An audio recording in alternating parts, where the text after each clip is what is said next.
कश्मीरी पंडित पिछले कई दशकों से आतंकियों के आंखों में चुभ रहे हैं और राज्य में रह रहे कश्मीरी पंडितों के दिल में डर पैदा करने के लिए आतंकियों ने बुधवार को पुलवामा के एक बीजेपी नेता को मौत के घाट उतार दिया। जम्मू कश्मीर के त्राल में बीजेपी पार्षद राकेश पंडिता को आतंकवादियों ने उस समय गोली मार दी जब वो बिना सिक्योरिटी के अपने पैतृक गांव दोस्त से मिलने के लिए त्राल गए थे। हमले के वक्त उनके साथ उनके दोस्त की बेटी भी थी, जिसके पांव में गोली लगने की वजह से वो घायल हो गई। उसे पुलवामा के ही एक अस्पताल में भर्ती कराया गया है।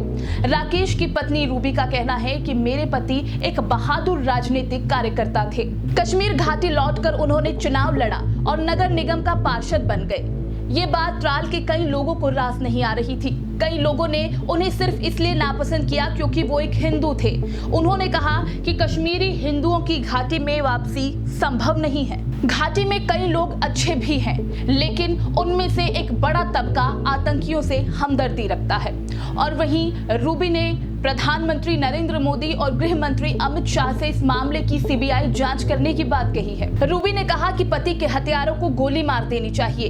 राकेश के बेटे पारस ने कहा कि इसकी पूरी संभावना है कि गांव के ही किसी व्यक्ति ने आतंकवादियों को पिता के आने की सूचना दी हो। पारस ने बताया कि बीती रात करीब 9 बजे उनकी अपने पिता से बातचीत हुई थी और इस दौरान उन्होंने उसे पढ़ने और मेहनत करने के लिए कहा था।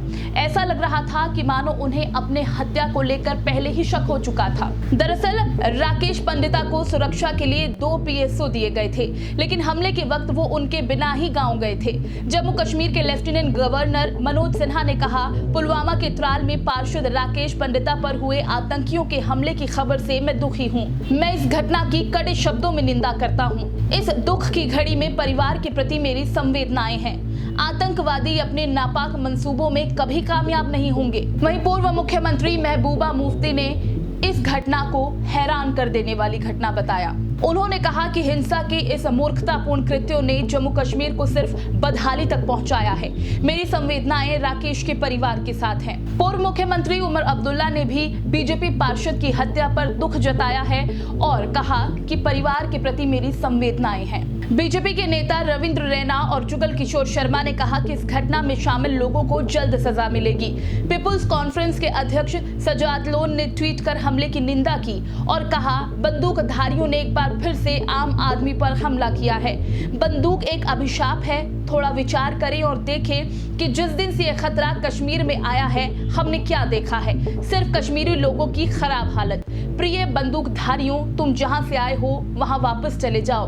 हमारे पास अपने ही बहुत हैं। जुलाई 2020 से लेकर अब तक कश्मीर में 10 बीजेपी नेताओं की हत्या कर दी गई।